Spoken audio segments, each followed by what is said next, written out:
Good morning सगळ्यांना. आज मला झाली ढोकळा खाण्याची इच्छा, तर मी इथे करायला घेतला आहे ढोकळा. आता मी याच्यामध्ये इनो ॲड करते. इनो टाकलं ना तर डायरेक्ट फेटायला घेऊ नका, कारण त्याच्यामध्ये पाणी ॲड करा. इनोच्या वरून थोडंसं पाणी टाकायचं, कारण काय पाणी जर टाकलं नाही तर आपला ढोकळा चांगला होत नाही आणि स्पंजी होत नाही.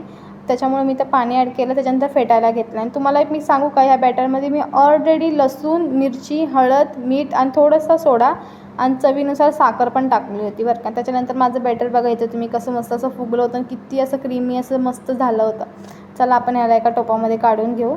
इथे मी मस्त असं एका टोपात काढून घेतलं आणि पाणी मी ऑलरेडी तापायला ठेवलं आहे बरं का. पाणी ऑलरेडी तापायला ठेवायचं नाही. आपण सगळं जर एका टोपात काढलं ना, थांबा मी 1 मिनटं चेक करू दे पाणी तापले का. आपलं पाणी तापलेलं आहे, तर आपण हे बेटा त्याच्यामध्ये 15 मिनटं ठेवायचं. 15 मिनटांनी बघा किती मस्त झाला होता, एवढा स्पंजी झाला होता ना, खूप छान झाला होता सिरियसली. आता मी तुम्हाला डेकोरेट करून दाखवते. डेकोरेटमध्ये पण मी कढीपत्ता, जिरी, मोहरी, लसूण, त्याच्यामध्ये शुगर ॲड आहे त्याच्यामध्ये पण, आणि मस्त असं डेकोरेट करून घेतलं होतं. एवढं छान झाले होते आणि खायला पण एवढे सुंदर लागले ना, तोंडात टाकताच वितळत होते मस्त. आणि स्पंजी पण बघा तुम्ही किती छान झाले. चला आपण आता ढोकळा खाऊन पोट भरला नाही, त्याच्यामुळे मी कढी राईस केला आणि आता मी जेवण घेते.